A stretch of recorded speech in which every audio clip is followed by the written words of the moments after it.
Another week, another classic clown show pussycat choke job. For the 6th time, dating back to last Thanksgiving, the Detroit Lions built a double-digit lead when in Week 4 they took a 14-0 advantage against the injury-depleted New Orleans Saints. And for the 6th straight time, the Kitty Cats coughed up a Motor City-sized Pooptricia hairball.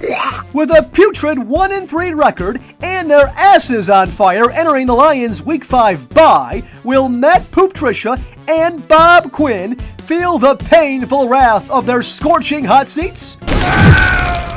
We'll discuss.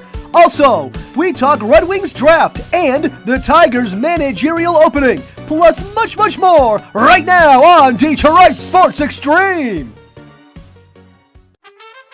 Recorded from the Motor City in Detroit, Michigan, this is Detroit Sports Extreme, presented by Ouchie Wawa Hot Sauce, the hottest sauce for the hottest coaching seats. Here now is your new voice for Detroit Sports, Johnny Bakerstone.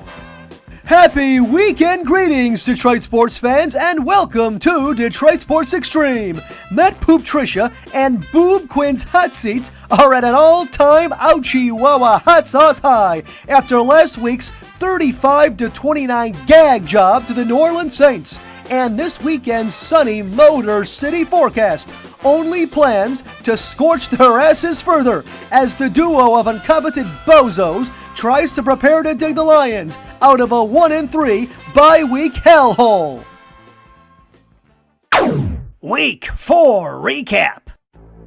Week 4's contest between the Detroit Lions and New Orleans Saints at Ford Field featured a duel between a pair of 1-2 pigskin foes as the Lions jumped out to an early 14-0 lead thanks to Matthew Stafford touchdown passes to DeAndre Swift and Kenny Golladay. The Motor City Pussycats were seemingly doing what they should be doing. Despite being 4-point underdogs, the Lions were going against a Saints team that was missing 3 starters on both offense and defense, including Pro Bowl wide receiver Michael Thomas, starting corners Marshawn Lattimore and Janoris Jenkins, and defensive end Marcus Davenport. But in as quick a fashion as a Pooptricia fart, the Saints scored 35 unanswered points, and despite a late Lion rally, the Motor City Kitties fell 6 points short and lost 35-29. Matthew Stafford threw for only 206 yards despite going against an injury-riddled Saints defense and threw a costly interception in the red zone late in the first half that would have given the Lions the lead. Considering all of the Saints' injuries, it was an absolutely dreadful outcome. And when it's all said and done, it may be the final nail in the coffin for head coach Pooptricia and GM Bob Boob Quinn. The loss makes the Lions the only team in NFL history to lose 6 straight games in which they had a double-digit lead. I mean, my God. The streak goes back to last Thanksgiving, when the Lions blew a 17-7 lead and lost 24-20 to the Chicago Bears. They then surrendered a 10-0 lead to Denver and lost 27-17, squandered away a 14-0 lead against Green Bay and lost 23-20, coughed up a 20-6 lead against Chicago in Week 1 of this season and lost 27-23, and pooped away a 14-3 lead in Green Bay and lost 42-21. And now this. If people weren't calling for the heads of Pooptricia and Quinn before, they have to be now. This type of loss is absolutely inexcusable. Pooptricia's record as Lions head coach is now 10-25-1 with no playoff appearances. What's funny is, after the loss to the Saints, Pooptricia started blaming the Lions' struggles on the previous regime, saying there was a lot of work to do, and that's what they're trying to do. Is that so, Poop? You just replaced a guy in Jim Caldwell who posted a record of 36-28 in 4 seasons and reached the playoffs twice. And all you've done since is run the Lions into the ground. If you're going to fire Caldwell after a 9-7 season, Boob Quinn, you're saying 9-7 isn't good enough. Well, if 9-7 isn't good enough, then neither is 6-10, or 3-10-1, or 1-3, meaning once Pooptricia goes, so should Quinn. These two are tied at the hip, and both need to go. After I saw Texans head coach and general manager Bill O'Brien get canned on Monday, I got high hopes that maybe the same would happen here in Detroit. But no, it's being reported that the two will be kept at least through the bye and probably the rest of the season, with games against the 0-4 Falcons, 1-3 Jaguars, 1-3 Vikings, and 1-3 Washington football team on the horizon. The Lions could turn this thing around, I suppose, but I wouldn't count on it. Unless we see a drastic 180 and fast, this will assuredly be the final season with Quinn and Pooptricia. And thank God. We will preview the Week 6 matchup against Jacksonville on next week's show. Now switching to baseball.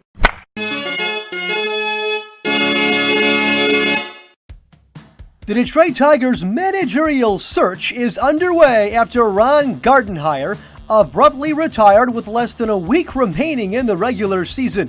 And rumor has it the Tigers are considering both former Astros manager A.J. Hinch and former Red Sox manager Alex Cora. Both are recent World Series winners with their respective clubs, so this seems like an ideal hire, right? Well, both were recently involved in a sign-stealing cheating scandal with the Astros that got them canned, and the hiring of either could result in a big PR hit for the Tigers. But personally, I don't give a shit. Everybody deserves a second chance, and I would take either over, say, a guy like Don Kelly, who's also being considered. I want a manager with experience taking over the reins of this ball club, not another rookie disaster like Brad Ausmus. The Tigers showed a little more life this season, going 23-35, and although I don't think they're ready to compete for a playoff spot in 2021, they're on the up, especially if their bats continue to pop and their pitchers continue to develop. They do need to address that bullpen, though, this offseason. I am encouraged about the news of the Tigers being interested in both Hinch and Cora and would happily give them a second chance and welcome them aboard. Detroit Sports Extreme phone interview.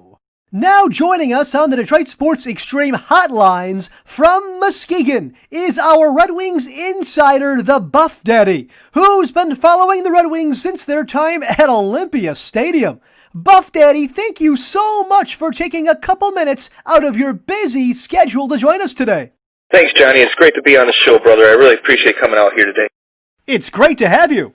Okay, before we dive into the NHL draft, Buff Daddy, what are your overall impressions on head coach Jeff Blashill? Was it a good idea to bring him back for another season? And is he the long-term answer at head coach?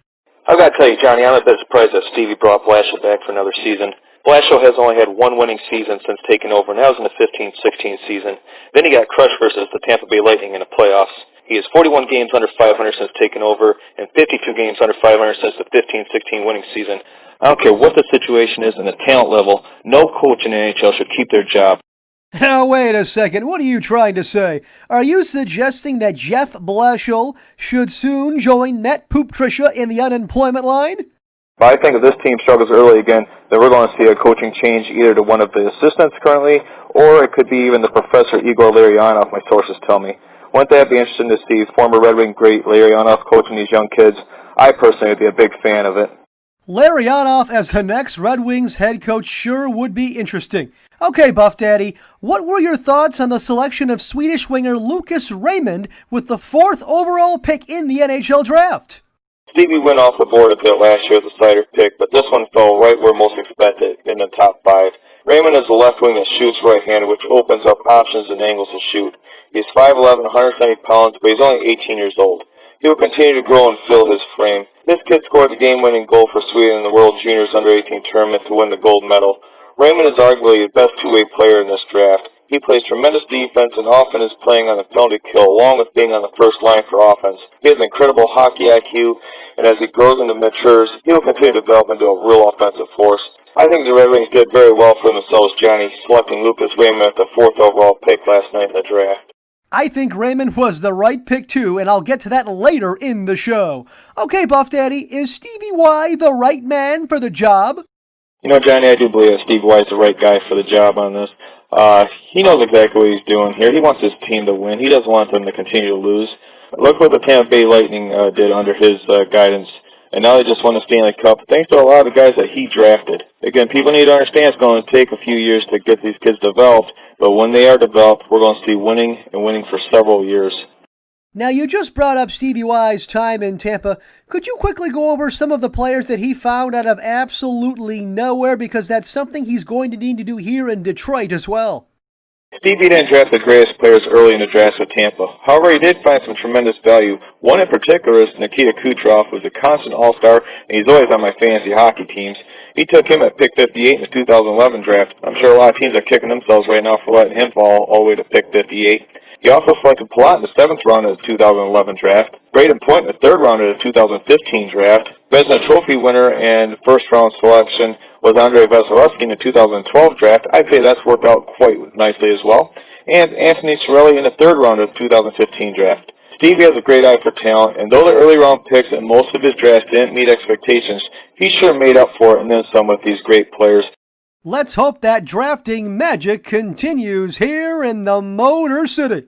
Well, Buff Daddy, thanks for your time, and we look forward to talking to you throughout the NHL season here on Detroit Sports Extreme. Thanks, brother. And I just want to say thank you, Johnny, for bringing me onto the show. It was a great time always speaking with you. Thanks for having me again, and goodbye. We are going to take a quick 60-second commercial break here on Detroit Sports Extreme. Do not go anywhere. Ouchie Wawa Hot Sauce. It's not your ordinary pansy hot sauce, oh no. Ouchie Wawa Hot Sauce is the perfect blend of peppers and spices. Delicious while watching the Lions, Jets, Jaguars, and Falcons stink up the football field. Just ask NFL head coaches Matt Pooptricia, Adam Gase, Doug Marrone, and Dan Quinn. Made with all natural ingredients, this hot sauce adds to the fire that is an NFL head coaching hot seat. As the losses continue to pile, the asses continue to get hotter. Ouchie Wawa Hot Sauce! The hottest sauce for the hottest coaching seats. Ask for it today at Ford Field or at your local supermarket.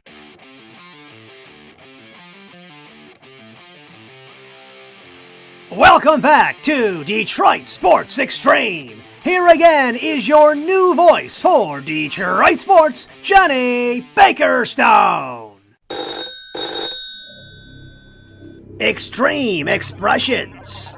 As we alluded to on last week's show, you can message the Detroit Sports Extreme Facebook page with any thoughts you may have on Detroit sports. Don't feel like you have to hold back. Whatever is on your mind, just bring it. With that being said, let's go to a new caller. It's Monty in Oscoda. Hey, Johnny. It's Monty from Oscoda. Been listening to your show for a little bit now. Yeah, great call over the weekend with the Lions covering the 4 points against the Saints. You know, you cost me $40. Well, anyways, see you in hell, and I look forward to your brilliant call this week. My old working buddy Monty from our time at 1660 The Wave. We didn't exactly see eye to eye on everything. Sorry about costing you $40, you chump. But just remember, if I could correctly pick every game, I'd be working in Vegas right now. I'll see you in hell too, you backstabbing bastard. But thanks for listening. Our second caller is a returning caller and a Detroit Sports Extreme favorite. It's Boats from the West Side. Hey, Johnny. Boats from the West Side again. Last week was tough, man. Drew Brees, that guy still got it. He still got it. Now we got the bye week. I trust in Pooptricia, as you call him. I trust he's going to turn it around. We're going to beat Jacksonville in a couple weeks. We got this. Going to turn it right around. That schedule turns around. We're going to be good. Hey, man, what you think about this A.J. Hinch to the Lions, or to the Tigers? I think I like it. You let me know. All right, brother. Sit. Oh, geez, the always optimistic Boats sipping down Honolulu Blue Kool-Aids and telling us the Lions will be okay. Yeah, Boats, and so is my bank account after going through my third divorce. As for Hinch to the Tigers, I will expound upon that later in the show. Our last caller is new to the show. It's Doc from Ann Arbor. Johnny, this is Doc from Ann Arbor. Did I hear you? The Lions are the only team in NFL history to lose 6 consecutive games when holding a double-digit lead.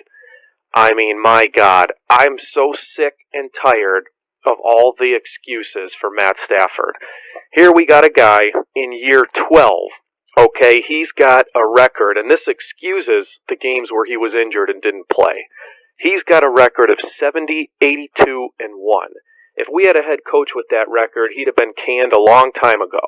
The guy's got 0 playoff wins to his name. He's got 0 division titles. And name a QB situation in the NFL that's worse than us. And I'll give you time. Go ahead and try and do it.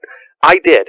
And I came up with 3 teams. You got the Raiders, the Colts, the Panthers, and that's it. Chicago at least has Foles, who won a Super Bowl. The Giants, Jets, and Washington are all terrible QB situations, but hey, at least these guys are all young. We already know what Stafford is. It's a total rebuild. Can Stafford, can Patricia, and burn this thing to the ground.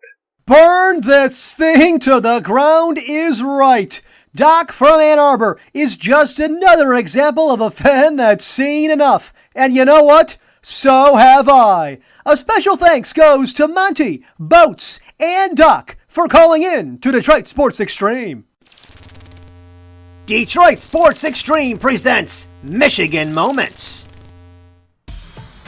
This Michigan moment brings us back to October 10th, 1968. Detroit Tigers pitcher Mickey Lolich hurls his second complete game victory in 4 days as the Detroit Tigers defeat the St. Louis Cardinals 4-1 in Game 7 of the 1968 World Series. Lolich remains the last pitcher to throw 3 complete game victories in the same series, as he went 3-0 in the 1968 playoffs, tossing 27 innings and compiling an ERA of just 1.67. The Southpaw dueled 6 straight scoreless innings with the late Bob Gibson until the 7th inning, when with 2 outs, Cardinals center fielder Curt Flood famously misplayed a long fly ball from Jim Northrup to give the Tigers the lead, a lead they would not relinquish.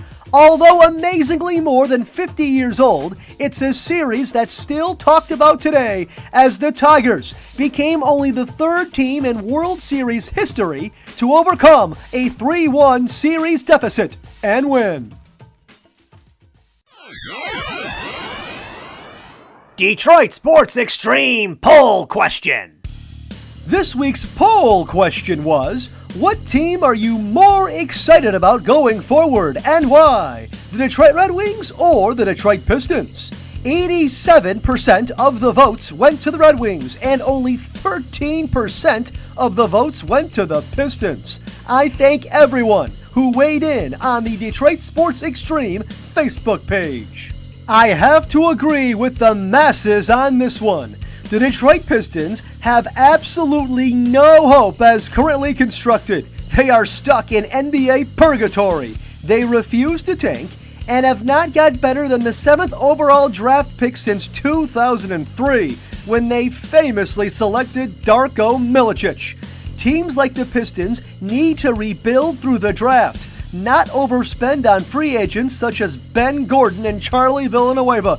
And it's hard to find studs when you're never selecting in the top 5. That doesn't mean the Pistons get a free pass, however, as they've misfired on several draft picks.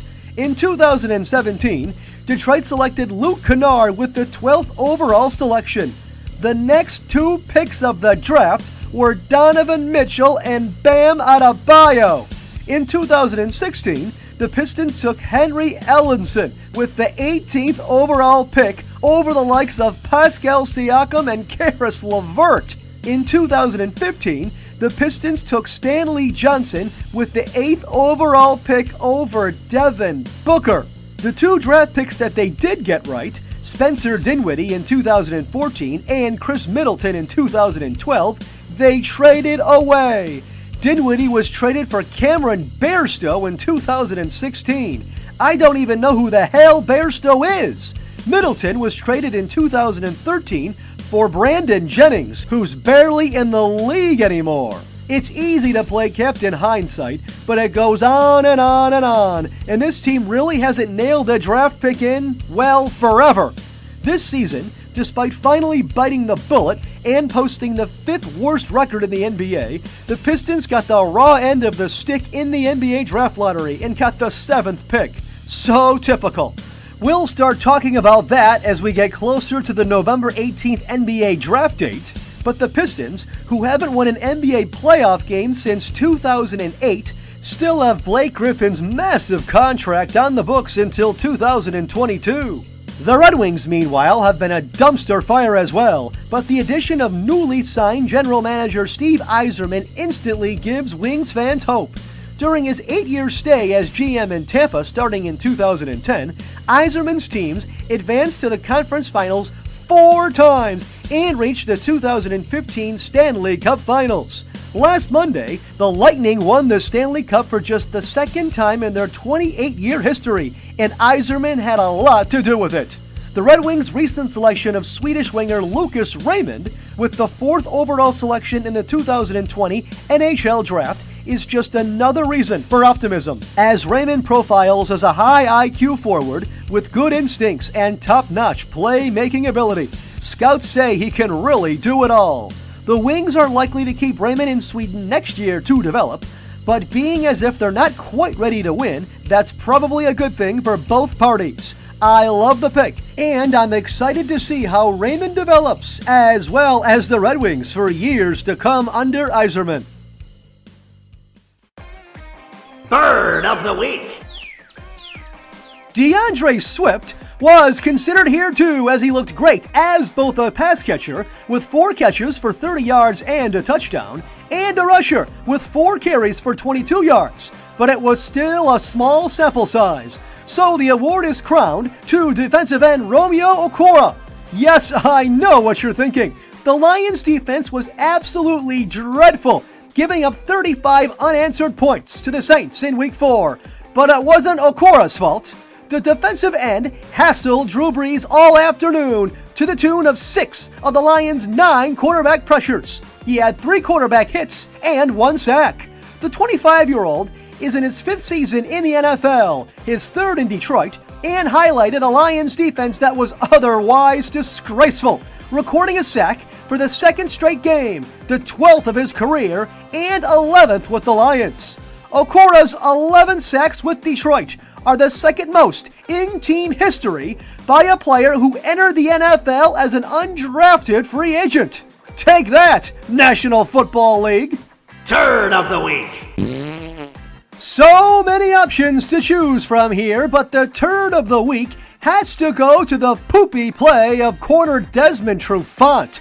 With the Lions deploying a heavy dose of Matt Pooptricia man-to-man coverage against the Saints, Trufant surrendered all 5 targets in his area to be caught for 59 yards, including coughing up 4 first downs and a touchdown. He would later leave the game, re-aggravating his hamstring, which was probably a good thing. Trufant signed a 2-year, $21 million contract in the offseason, and so far has been a disaster, regularly getting burned by opposing wide receivers, recording only 4 tackles so far on the season. Trufant and rookie corner Jeff Okudah rank in the bottom 4 of 126 qualified corners in the entire NFL in Pro Football Focus grade. My God! Coming into the season, these two were being relied upon to shore up the Lions secondary, and so far, it's been a disaster of biblical Motor City proportions. Stat of the Week. 81. After rushing for a 5-yard touchdown in the 4th quarter against the Saints, Adrian Peterson rushed for his 81st career rushing touchdown, tying Hall of Fame Bears running back Walter Payton for 4th on the all-time NFL rushing touchdown list. His 35-year-old body will sure get a most needed week off before squaring off against the Jaguars and their bottom 10 rushing defense next Sunday. Extreme Sportsbook, sponsored by the Johnny Bakerstone Law Firm. Going through your third divorce like Johnny? Well, make some money off these games to help cover the bill. Very funny, guys. Since there's obviously no Lions game this week, I will pick 5 NFL games and try to improve on my 2-2 season record. Monty from Oscoda, these picks are especially for you. Philadelphia Eagles +7 at Pittsburgh Steelers. The Steelers are healthy and rested following their bye week and will be thirsty for some Keystone State blood come this Sunday. I'm not letting last Sunday's win at San Francisco fool me. The Eagles' offense is still a complete mess, and the Steelers' defense, allowing only the second least yards per game and fifth least points per game, will be ready to pounce. Ben Roethlisberger is looking better and better each week following elbow surgery and is ready to improve on Pittsburgh's 20-win, 7-loss, 1-tie record against the spread in their last 28 October games. Give me the Steelers giving 7. Indianapolis Colts -1 at Cleveland Browns. The Colts have gone all the way down from 2.5-point favorites to 1. And although I admit it's always risky putting money on the Cleveland Browns, I'm taking the home team here. Yes, the Colts have one of the better defensive units in the NFL, but I feel the Browns will build off their 49 points from Week 4, and Baker Mayfield will outduel Phillip Rivers. I simply feel you gotta take the home team in this one, and don't trust the 38-year-old Phillip Rivers to get the job done on the road. Give me the home dog pound in a battle of 3-1 foes, baby. Los Angeles Rams -7 at Washington Football Team. Washington quarterback Dwayne Haskins has been benched in favor of Kyle Allen, who threw 16 interceptions and fumbled the ball 13 times in 12 putrid starts last season. I expect the Rams to come out on fire defensively in this one and rebound after a disappointing showing last week against the Giants. Washington ranks 30th in the NFL in scoring and yards per play, and I don't expect that to change much with Allen under center. I'm taking the Rams, giving 7 at Washington, and I'm feeling good about it. Arizona Cardinals -7 at New York Jets. This game feels like a bit of a trap to me, with a West Coast team favored by a touchdown and a 1 o'clock kickoff. But I can sum it up for you very easily. The New York Jets might just be the worst team in all of football, with one of the worst coaches in Adam Gase, and with backup quarterback Joe Flacco starting for them, who hasn't thrown a touchdown pass since October 6th of last year. New York, who is gashed for injuries on both sides of the football, allows the third most points per game in the NFL and scores the second least points per game. With the Jets 0-4 against the spread this year, take the Cardinals. Please take the Cardinals. New York Giants +8 at Dallas Cowboys.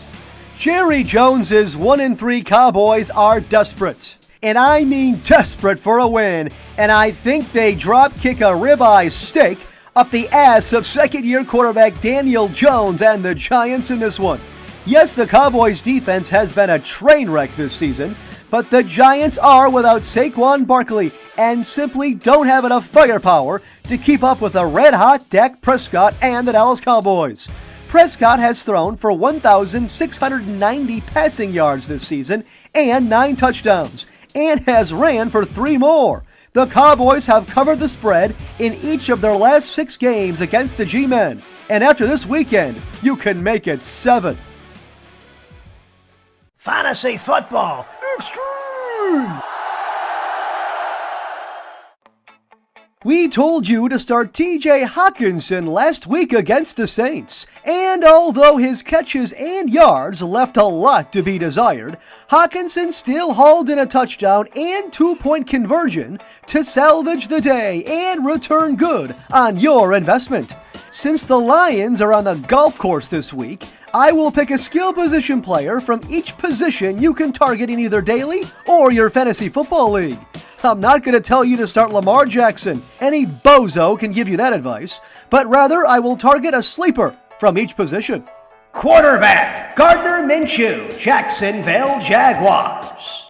Excluding a Week 3 hiccup against the Miami Dolphins, Minshew has thrown at least 2 touchdown passes in every game this season, and Jacksonville has scored at least 25 points in every game. This Sunday, they face a Texans defense that's giving up the 5th most points per game this season at 31.5. Let's not forget the Texans just fired their head coach and GM in Bill O'Brien and have been an absolute mess this season. With the 3rd highest over-under of the week, I see this game as a Lone Star State shootout. Minshew is only the 10th most expensive QB in daily. Running back Chase Edmonds, Arizona Cardinals. This call comes on more of a hunch, and although I don't recommend playing him in seasonal unless your options are grim, I'm still starting Edmonds in my flex spot in daily. Kenyon Drake has been awful for the Cardinals this season, averaging only 3.8 yards per carry and ranking just 1 spot above Edmonds despite 51 more rushing attempts. Edmonds does most of his damage as a pass catcher, but I expect his role to grow larger as a rusher as the season wears on, maybe even as early as this Sunday. The Jets have given up the 7th most fantasy points to opposing running backs this season, and as I just told you on the show, I like the Cardinals to cover the 7. I have a strong feeling Edmonds reaches pay dirt in this one. Wide receiver Zach Pascal, Indianapolis Colts. If you're looking for a deep sleeper at wide receiver, take a long look at Pascal, who is emerging right now in Indy. With both Michael Pittman and Paris Campbell out with injury, and T.Y. Hilton struggling mightily, Pascal led the Colts in targets last week with 8, and gets a Browns defense this Sunday that has given up the 3rd most points to opposing wide receivers. More notably, the Browns have given up the most fantasy points per game to receivers in the slot, where Pascal spends most of his time. I'm confidently starting Pascal on my fantasy team this Sunday, and I implore you to do the same. Tight end Evan Ingram, New York Giants. This one feels a little ugly, being that Ingram hasn't done a damn thing yet this season, and although I still think the Cowboys win in a rout, somebody still has to catch the ball for the Giants. Ingram led the G-Men in targets last week, and is going against the Cowboys team that has yielded a touchdown to an opposing tight end in 3 consecutive weeks. Dallas has given up the 6th most fantasy points to opposing tight ends this season. Ingram is due, damn it! He is just the 12th most expensive tight end in daily. That will conclude this edition of Detroit Sports Extreme. If you enjoyed the show, you can follow us a number of different ways. We are available on Apple Podcasts, Spotify, and Stitcher under the name Detroit Sports Extreme. You can also find us on Facebook, YouTube, and Twitter under the name Detroit Sports Extreme. To follow me on Twitter, my handle is J_Bakerstone. We'll see you next week, Detroit sports fans.